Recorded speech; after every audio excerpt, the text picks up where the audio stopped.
वाजपेयी। मैं अंकित मिश्र, आप सभी का स्वागत संस्कृत संगम चैनल में। हम लोग यूजीसी नेट व्याकरण की इकाई में वैयाकरण कारक प्रकरण का अध्ययन कर रहे थे और मैं आपको बार बार बोलता हूँ, ये कारक प्रकरण ऐसा है, ये सभी प्रतियोगी परीक्षाओं में अनिवार्य रूप से जरूर पूछा जाता है। चाहे वह 4 क्वेश्चन दे दे, चाहे वह 2 क्वेश्चन दे दे, क्वेश्चन जरूर आता है कारक प्रकरण से। तो आइए, हमारा यह पंचमी विभक्ति का चल रहा था और जो भी लोग नहीं देखे तो क्रम से वीडियो पढ़िए, आप प्ले लिस्ट में जाकर के देख सकते हैं वहां से। तो आज हमारा सूत्र है अपरिवर्जने। इसके पहले हमारा जो सूत्र आया था वह उसकी लंबी व्याख्या हो गई थी, करीब एक सूत्र की मैंने व्याख्या उसकी आधा घंटा करीब की है। तो आप उसको देख लेंगे तब यह इससे आप लिंक कर पाएंगे, ठीक है। तो हमारा यह सूत्र है अपरिवर्जने। बार बार बोलिए अपरिवर्जने। देखिए स्पष्ट रूप से नीचे वृत्ति में देख सकते हैं आप। अपपरि में कोई पूछ सकता है कौन सी विभक्ति है, तो प्रथमा की द्विवचन है यहाँ पर, है ना, प्रथमा द्विवचन है विभक्ति यहाँ पर। और वर्जने में स्पष्ट रूप से पता चल रहा है, जैसे रामे बनता है तो सप्तमी एक वचन है, ठीक है। अब यहाँ पर आप यदि समास भी करना चाहते हैं अपपरि तो कर सकते हैं, अपश्य परिश्य इति अपपरि। इतरेतर कौन सा समास जाएगा, योग द्वंद्व समास जाएगा। अब यहाँ पर देखिए नीचे वृत्ति में लिखा हुआ है एतौ वर्जने कर्म प्रवचनीयौ स्तः। एतौ क्यों दिया, क्योंकि यहाँ पर 2 की बात हो रही है, नहीं तो एषः दे सकता था या कि कुछ भी दे सकता था ना। तो एतौ द्विवचन इसलिए दिया क्योंकि 2 उपसर्गों की बात हो रही है यहाँ पर, एतौ, ठीक है। वर्जने अर्थात वर्जन अर्थ में। अब यह वर्जन अर्थ का मतलब छोड़ना, ठीक है, वर्जने। फिर कर्म प्रवचनीय स्तः, यह जो 2 हैं, कौन से 2 हैं, अप तथा परि की वर्जने अर्थात छोड़ना अर्थ में कर्म प्रवचनीय स्तः, कर्म प्रवचनीय संज्ञा होती है। बस यह सूत्र का इतना ही अर्थ है। क्या कहा इसने, अप और परि की दिया हुआ है ना, एतौ एतौ इत्युक्ते अपपरि, अप और परि उपसर्गों की वर्जने छोड़ना अर्थ में कर्म प्रवचनीय स्तः, कर्म प्रवचनीय संज्ञा होती है, ठीक है। अब देखिए इसका और उदाहरण से समझ लेते हैं, ठीक है। जैसे अपत्रिगर्तेभ्यो वृष्टो देवः, अर्थात त्रिगर्त को छोड़कर वर्षा हुई। आप यहां पर देख रहे हैं ना, वर्जन अर्थ आ रहा है, अर्थात त्रिगर्त को छोड़कर। यह जो अर्थ आ रहा है छोड़कर, तो यह वर्जन अर्थ हो गया, आपकी एक कंडीशन पूर्ण हो गई। और फिर यहां पर अप त्रिगर्तेभ्यो, तो यहां पर अप उपसर्ग भी प्रयोग हुआ है, तो जो यह अप है इसकी कर्म प्रवचनीय संज्ञा हो जाएगी। और इसके योग में क्या, जब कर्म प्रवचनीय संज्ञा हो जाएगी तो आगे हमारा सूत्र आएगा, वह यह बोलेगा कि अप की या परि की और आगे एक उपसर्ग आ रहा है, यदि उसकी कर्म प्रवचनीय संज्ञा हुई हो तो उसकी पंचमी विभक्ति हो जाएगी। समझ में आया। इस सूत्र से पंचमी विभक्ति नहीं हो रही है, यह आपको याद रखना है। इस सूत्र से कर्म प्रवचनीय संज्ञा हो रही है। मैं आपको समझाने के लिए बताया कि उदाहरण अपत्रिगर्तेभ्यो वृष्टो देवः, है ना, त्रिगर्त को छोड़कर वर्षा हुई। तो यहाँ पर ये जो दिया हुआ है अपत्रिगर्तेभ्यो अर्थात अप उपसर्ग का भी प्रयोग हुआ है, और छोड़कर यह भी अर्थ आ रहा है, अर्थात वर्जने यह भी अर्थ आ रहा है। तो अप की कर्म प्रवचनीय संज्ञा हो गई, और जब कर्म प्रवचनीय संज्ञा हो गई तो आगे हमारा सूत्र आएगा कौन सा, पंचम में पांग पर भी। इस सूत्र से पंचमी विभक्ति त्रिगर्तेभ्यः, इसमें पंचमी विभक्ति हो गई, ठीक है। अब यहाँ पर आपको एक विशेष बात यह याद रखनी है कि जो ये वर्जने दिया हुआ है ना, केवल वर्जने अर्थ में होगी। यदि वर्जने अर्थ नहीं हुआ, वर्जने इत्युक्ते छोड़ना अर्थ यदि नहीं हुआ, तो वहां पर आपकी कर्म प्रवचनीय संज्ञा अर्थात पंचमी विभक्ति वहां पर नहीं होगी। जैसे आप देख सकते हैं ओदनम परिसिंचति, ओदन को सब ओर से खींचता है। तो यहाँ पर बताइए वर्जन अर्थ आ रहा है क्या, छोड़ना अर्थ आ रहा है क्या, नहीं आ रहा है ना। तो इस वाक्य में परिवर्जन अर्थ में नहीं है, अतः कर्म प्रवचनीय संज्ञा नहीं हुई। देखिए यद्यपि परि उपसर्ग तो है, क्योंकि इसमें कहा है ना अपपरि, एक उपसर्ग तो हमारा मिल रहा है, परंतु दूसरी शर्त नहीं पूरी हो रही है, अर्थात छोड़ना अर्थ में यह प्रयोग नहीं हुआ है, इसलिए कर्म प्रवचनीय संज्ञा इसकी नहीं होगी, ठीक है। अब एक जब कर्म प्रवचनीय संज्ञा नहीं होगी तो फिर क्या हो जाएगी, देखिए कर्म प्रवचनीय संज्ञा न होने से तो आप जानते हैं कौन सी संज्ञा हो जाएगी, उसकी उपसर्ग संज्ञा हो जाएगी। उपसर्ग संज्ञा का कौन सा सूत्र है, बड़ा एक लंबा चौड़ा सूत्र है, आपको याद कर लेना चाहिए, वह हमेशा काम आता रहेगा। सुन लीजिए, आप लिख सकते हैं, नोट कर लीजिए। उपसर्गात सुनोति सुवत स्याति स्तौति स्तो भाति स्था सेन यसे धसी स संचस्वंजाम। ये एक सूत्र है, आप शुरू का देख लीजिए, अष्टाध्याय में आपको मिल जाएगा, यदि सुन के न लिख पा रहे हो। प्रयास करूंगा आपको स्लाइड में दिखा दूं। से धातु से सकार को क्या हो जाता है, शत्व हो जाता है। उपसर्ग संज्ञा होने के बाद दंत सकार को मूर्धन्य सकार हो जाता है। तो इसलिए आप देखेंगे सिंचती में से मुचादी नाम से नुम का आगम हो जाता है। कहने का आशय यह मात्र, आप ज्यादा चक्कर में मत पड़िए, कि यहाँ पर वर्जने अर्थ होगा तभी कर्म प्रवचनी अप और परी की होगी। वर्जने अर्थ मतलब छोड़ना अर्थ में, यदि वह नहीं होगा तो फिर उपसर्ग संज्ञा होकर के जो सत्व आदि उसमें कार्य होने वाले हैं वह सब होने लगेंगे। ठीक है, इतना ही इसका फलितार्थ है। आगे हमारा सूत्र देखिए, आंग मर्यादा वचने, बार बार बोलिए, आंग मर्यादा वचने। आंग में कौन सी विभक्ति है, प्रथमा एक वचन है। मर्यादा वचने में कौन सी विभक्ति है, सप्तमी एक वचन है। मर्यादा वचने में आप समास कर सकते हैं, सामासिक पद है ये। मर्यादाया वचनम मर्यादा वचनम तस्मिन मर्यादा वचने। ठीक है, अब देखिए यहां पर इसमें स्पष्ट रूप से लिखा हुआ है, ठीक है, इसमें घबराने की बिल्कुल बात नहीं है। मर्यादा और अभिविधि दोनों अर्थों में आंग की कर्म प्रवचनीय संज्ञा होती है। अब आप यह सोचेंगे कि यह अभिविधि अर्थ कहां से आ गया, तो आप यदि बने रहेंगे लास्ट तक तो आपको पूरा समझ में आएगा एक एक चीजें। ठीक है, क्या कहा सूत्र में, आंग की मर्यादा और अभिविधि अर्थ में कर्म प्रवचनीय संज्ञा होती है। ठीक है, अब देखिए पहला उदाहरण दिया मर्यादा अर्थ में, यह मर्यादा क्या होता है, अभिविधि क्या होता है, यह आपको अभी बताने वाला हूं। ठीक है, मर्यादा अर्थ में देखिए, पाटलिपुत्राद वृष्टो देवः। ध्यान से सुनिएगा, इसमें लोग बहुत गलती कर देते हैं। ठीक है, पाटलिपुत्राद वृष्टो देवः अर्थात पाटलिपुत्र से पूर्व वर्षा हुई। क्या कहा, पाटलिपुत्र से पूर्व वर्षा हुई, अर्थात पाटलिपुत्र को छोड़कर उससे जो पहले वाला भाग है वहां वर्षा हुई, पाटलिपुत्र में वर्षा नहीं हुई, ये इसका मतलब है। ठीक है, अभिविधि अर्थ में देखिए, अकुमारेभ्यो यशः पाणिने, बच्चे बच्चे तक पाणिनि का यश है। अब ध्यान से देखिएगा, इन उदाहरण वाक्यों में आंग मर्यादा और अभिविधि अर्थ में है, अतः इस सूत्र से आंग मर्यादा वचने से कर्म प्रवचनीय संज्ञा हुई, और कर्म प्रवचनीय संज्ञा होने से आगे हमारा सूत्र आने वाला है पंचम्या पांग परिधि सूत्र से पंचमी विभक्ति हो जाती है। ठीक है, अब देखिए यहां पर एक आपको चीज जानना चाहिए, क्या जानना चाहिए कि आंग के, देखिए आंग के मर्यादकत्व का विधान करने के कारण मर्यादा वचन से आंग मर्यादाभिविध्यो सूत्र से अभिविधि का भी ग्रहण हो जाता है। देख लीजिए, आपके सूत्र में तो अभिविधि अर्थ नहीं दिया था ना, तो मैं आपको अभिविधि भी अर्थ बताया कि मर्यादा और अभिविधि अर्थ में आंग की कर्म प्रवचनीय संज्ञा होती है। तो अभिविधि अर्थ कहां से आया, यह देख लीजिए, फिर से सुनिए, आंग के मर्यादार्थत्व, क्या, आंग के अर्थात मर्यादा अर्थ से का विधान करने के कारण मर्यादा वचन से आंग मर्यादा विविध्यो, ये सूत्र है, सूत्र से अभिविधि का भी ग्रहण हो जाता है। ठीक है, अब यहां पर आपको एक चीज बहुत इंपॉर्टेंट है इस सूत्र में, मर्यादा और अभिविधि यहां पारिभाषिक शब्द के रूप में गृहीत है, अर्थात पारिभाषिक शब्द के रूप में यहां पर प्रयोग किए गए हैं। मर्यादा किसी अवधि सीमा को कहते हैं, ध्यान से सुनिएगा, मर्यादा किसको कहते हैं, मर्यादा किसी अवधि सीमा को कहते हैं। अभिविधि भी मर्यादा ही होती है, मर्यादा में सीमा सम्मिलित नहीं होती। ध्यान से सुनिएगा, मर्यादा में सीमा सम्मिलित नहीं होती। जैसे अप्रयागाद वृष्टो देवः, प्रयाग तक अर्थात प्रयाग से पूर्व वर्षा हुई, प्रयाग में वर्षा नहीं हुई। ध्यान है ना, मैं पहले भी देखिए उदाहरण बताते हुए इसलिए बताया था कि प्रयाग में वर्षा नहीं हुई, प्रयाग से पूर्व वर्षा हुई। इस वाक्य में जल वृष्टि की सीमा प्रयाग है, यहां प्रयाग तक का अभिप्राय है, प्रयाग को छोड़कर अर्थात प्रयाग की अवधि तक वर्षा हुई, प्रयाग में वर्षा नहीं हुई।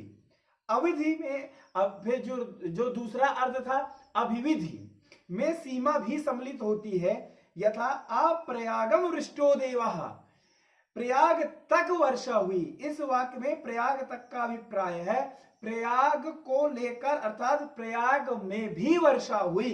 इस प्रकार सामान्य रूप से दोनों का अर्थ अवधि सीमा है। दोनों में अंतर यह है कि मर्यादा में सीमा का ग्रहण नहीं होता और अभिविधि में सीमा का ग्रहण भी होता है। समझ गए?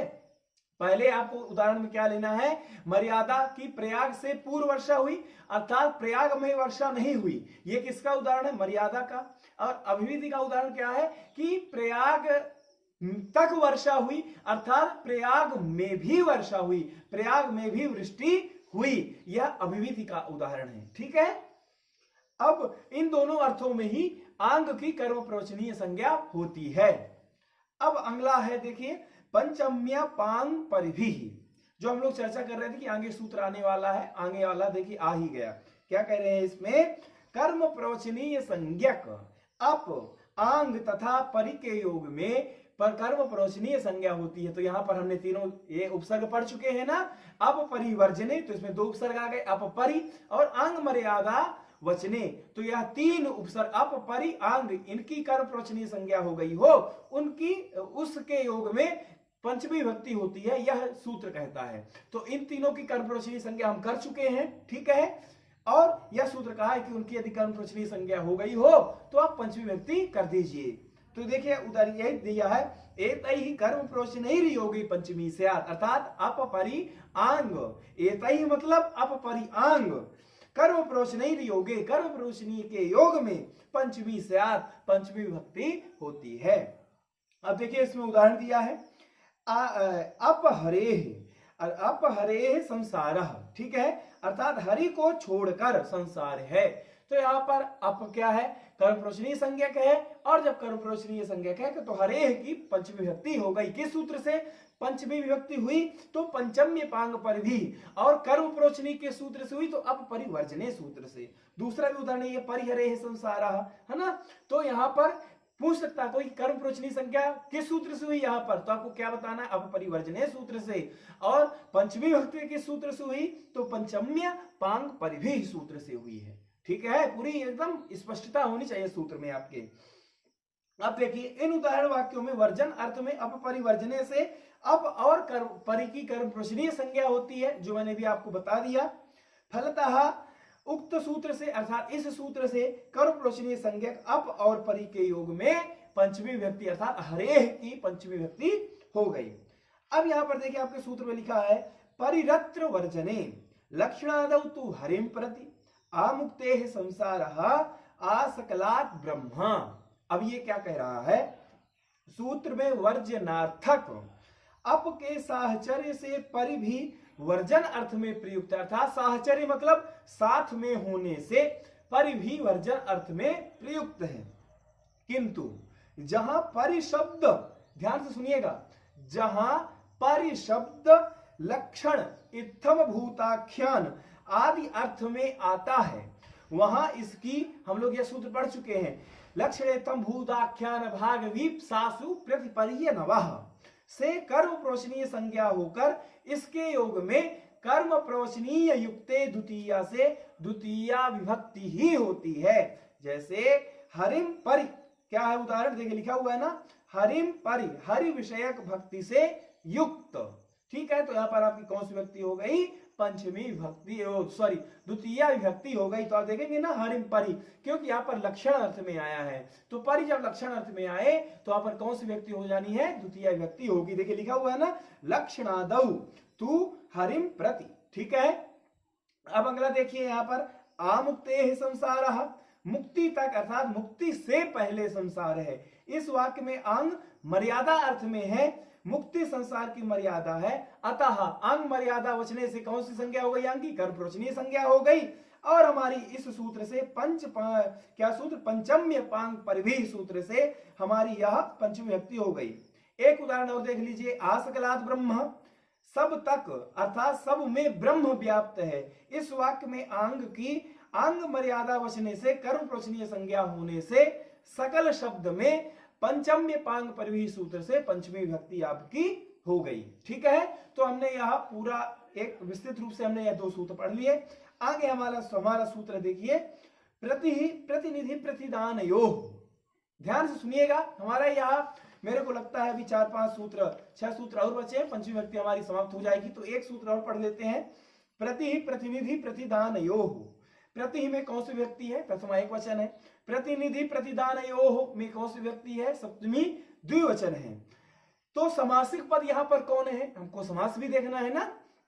तो प्रतिनिधिश्च प्रतिदानंच प्रतिनिधि प्रतिदाने तयोः प्रतिनिधि प्रतिदान योः इतरेतर योग द्वंद्व समास। आप समास कर लेते तो आपके सामने जो परंपरा से मेरे मित्र या सहपाठी हैं तो उनको स्पष्टता समझ में आ जाता है। तो देखिए यहाँ पर लिखा है एतयोरर्थयोः प्रतिरुक्त संज्ञा स्यात्, अर्थात एतयोः हमने कौन सा भी पढ़ा? प्रतिनिधि तथा प्रतिदान विषय में प्रति की कर्म प्रवचनीय संज्ञा होती है। क्या कहा? फिर से सुनिए, एतयोः अर्थयोः, अर्थात दो अर्थों की बात हुई तो इसलिए एतयोः प्रयोग किया, अर्थयोः प्रयोग किया, है ना। नहीं तो एतस्य प्रयोग करता, अर्थस्य प्रयोग करता। ठीक है, यह भी आप में थोड़ा दिमाग में सोचते रहना है ताकि ना थोड़ा सा और चिंतन बढ़ता है इससे। ठीक है, एतयोः क्यों प्रयोग किया है? तो एतयोः अर्थयोः प्रति उक्त संज्ञा स्यात्, अर्थात इन दोनों अर्थों की, कौन से दोनों अर्थों की? तो कहा प्रतिनिधि तथा प्रतिदान, लिखा है ना, प्रतिनिधि प्रतिदानयोः, प्रतिनिधि और प्रतिदान, प्रतिनिधि तथा प्रतिदान विषय में किसकी? प्रतिरुक्त संज्ञा से, प्रति की उक्त संज्ञा। कौन सी उक्त संज्ञा? किस विषय की बात अभी हम लोग पीछे कर रहे हैं? कर्म प्रवचनीय संज्ञा, कर्म प्रवचनीय संज्ञा होती है। ठीक है ना, इस तरह से अर्थ लगाया जाता है क्योंकि प्रकरण से ही हम लोग अर्थ निकाल लेते हैं। तो देखिए, सबसे पहले उदाहरण दिया प्रतिनिधि अर्थ में, क्या है? अभिमन्युरर्जुनतः प्रति, अभिमन्यु अर्जुन का प्रतिनिधि है, तो यहाँ पर प्रतिनिधि अर्थ है ना। तो अभिमन्युरर्जुनतः प्रति, अभिमन्यु अर्जुन का प्रतिनिधि है, तो यहाँ पर प्रति की क्या हो गई? कर्म प्रवचनीय संज्ञा आपकी हो गई। अब प्रतिदान अर्थ में माशान तिलेभ्यः प्रतियच्छति, तिलों के बदले उड़द देता है। तो अब आप यह सोचिए कि सबसे पहले प्रतिनिधि आया था, तो प्रतिनिधि किसको कहते हैं? तो प्रतिनिधि काशिका जब आप पढ़ेंगे तो वहां पर दिया है मुख्य सदृशः प्रतिनिधि, अर्थात मुख्य के समान जो दूसरा है या कि दूसरा उसके स्थान पर कर देना, वह क्या कहलाता है? प्रतिनिधि कहलाता है। प्रतिनिधि आपको समझ में आ गया ना, मुख्य सदृशः प्रतिनिधि। काशिका में ऐसा दिया है कि मुख्य के सदृश जो है वह प्रतिनिधि कहलाएगा। ठीक है, अब यहाँ पर प्रतिनिधि का उदाहरण आपने देख लिया कि अभिमन्यु अर्जुन का प्रतिनिधि है। ठीक है, तो प्रति की यहाँ पर कर्म प्रवचनीय संज्ञा हो गई क्योंकि प्रतिनिधि अर्थ है। अब दूसरा कहा प्रतिदान, क्या कहा? प्रतिदान। तो आपको जानना है कि प्रतिदान क्या कहलाता है, तो वही काशिका में ही लिखा हुआ है, दत्तस्य प्रतिनिर्यातम प्रतिदानम, अर्थात प्रतिदानम क्या? अब एक उदाहरण से देखिए और सरल कर देते हैं। अब ये पंक्ति लिख लीजिए क्योंकि आपको पंक्ति याद होती है ना, तुरंत आपको बताने में मजा आता है। देखिए, दत्तस्य प्रतिनिर्यातनम प्रतिदानम। देखिए, उदाहरण से आपको समझना है कि तिलों के बदले उड़द देता है, अर्थात किसी के स्थान में कोई चीज दूसरी दे देना, तो क्या कहलाता है? प्रतिदान कहलाता है। ठीक है, तो यहाँ पर देखिए इन उदाहरण वाक्यों में प्रति शब्द क्रमशः प्रतिनिधि और प्रतिदान विषय में है, अतः इस सूत्र से प्रति प्रतिनिधि प्रतिदानयोः सूत्र से प्रति की कर्म प्रवचनीय संज्ञा हो जाती है। और आगे हमारा भी सूत्र आने वाला है प्रतिनिधि प्रतिदाने च यस्मात्, अर्थात इस सूत्र से पंचमी व्यक्ति हो जाती है। तो पहले उदाहरण में पंचमी व्यक्ति किसमें हुई है? तो आप देखिए अभिमन्यु रर्जुनतः, अर्जुन में पंचमी व्यक्ति हुई है। और दूसरी उदाहरण देखिए माशान तिलेभ्यः प्रतियच्छति, तो यहाँ पर तिलेभ्यः में पंचमी व्यक्ति हुई है, किसके योग में? प्रति के उपसर्ग के योग में, क्योंकि प्रति की कर्म प्रवचनीय संज्ञा आपकी हो गई है। ठीक है, अब देखिए एक विशेष द्रष्टव्य है, प्रतिनिधि प्रतिदानयोः, मुख्य के सदृश को, अर्थात किसी स्थान में मुख्य के, ये अर्थ बता रहे हैं कि प्रतिनिधि और प्रतिदान किसको कहेंगे। तो लिख रखा हूं, आप उसको भी सुन लीजिए कि मुख्य के न होने पर मुख्य के सदृश गुण वाले व्यक्ति को प्रतिनिधि कहते हैं, और दिए हुए का प्रतिनिर्यात अर्थात किसी वस्तु के बदले दूसरी वस्तु देना प्रतिदान कहलाता है। ठीक है, मैं आपको काशिका की पंक्ति भी बता दिया हूं, वह भी आप नोट कर सकते हैं। ठीक है, अब देखिए ये भी सूत्र पढ़ लेते हैं क्योंकि इसी से मिलता जुलता है। ठीक है, क्योंकि ये जो हमने अभी कर्म प्रवचनीय संज्ञा की तो उसका उदाहरण इसमें और मिल जा रहे हैं। देखिए वही है प्रतिनिधि प्रतिदाने चा यस्मात्, अर्थात जिससे प्रतिनिधि हो, क्या, जिससे प्रतिनिधित्व हो तथा जिससे प्रतिदान हो, उससे कर्म प्रवचनीय संज्ञक शब्द के योग में पंचमी विभक्ति होती है। तो क्या कहा, जिससे प्रतिनिधित्व हो, जिससे प्रतिदान हो, उसकी पंचमी विभक्ति होगी, पर कब होगी, प्रति कर्म प्रवचनीय संज्ञक के योग में ही होगी। ठीक है, जैसे उदाहरण बताया प्रद्युम्न कृष्णात् प्रति, अर्थात प्रद्युम्न कृष्ण के प्रतिनिधि हैं। अब यहां पर जिससे प्रतिनिधित्व हो, है ना, तो यहां पर प्रद्युम्न कृष्ण के प्रतिनिधित्व है। तो यहां पर देखिए एक एक शब्द स्पष्ट है, इस वाक्य में प्रति प्रतिनिधित्व को प्रकट करता है। अतः प्रतिनिधि अर्थ में कर्म प्रति की जो हमारा पिछला सूत्र आया था, कौन सा सूत्र आया था, प्रति ही प्रतिनिधि प्रतिदान योग सूत्र से कर्म प्रवचनीय संज्ञा होकर उसके योग में कृष्ण में पंचमी विभक्ति हो गई। ठीक है, क्योंकि यही कहा था ना ये सूत्र कि जिससे प्रतिनिधित्व हो, तो कृष्ण से प्रतिनिधित्व हो रहा है, इसलिए कृष्ण में पंचमी विभक्ति हो गई। ठीक है, अब अगला उदाहरण मां शांति लेभ्या प्रतिगच्छति, इस वाक्य में हमने पहले ही पढ़ लिया था, है ना। तो यहाँ पर देखिए प्रति भी जो आया है वह भी कर्म प्रवचनीय है, और तिलेभ्य, है ना, जिससे प्रतिदान हो रहा, तो तिल से प्रतिदान हो रहा है, इसलिए तिल में पंचमी विभक्ति आपकी हो गई है। ठीक है, अब अगला जो प्रकरण है वह थोड़ा सा इससे भिन्न है, मतलब है तो इससे संबंधित पर थोड़ा सा इससे भिन्न है, तो हम लोग अगले वाले वीडियो पढ़ेंगे क्योंकि एक दिन ज्यादा ना हो जाए। मेरे को लगता है 3 या 4 सूत्र और बचे हैं हमारे पंचमी विभक्ति की, पंचमी समाप्त हो जाएगी, फिर हम लोग षष्ठी में प्रवेश कर जाएंगे। और वैयाकरण बार बार बोल रहा हूँ, यह कारक प्रण बहुत ही अनिवार्य है, आप लोग जरूर इसका अध्ययन करिए। आशा है आप लोगों को लाभ मिल रहा होगा।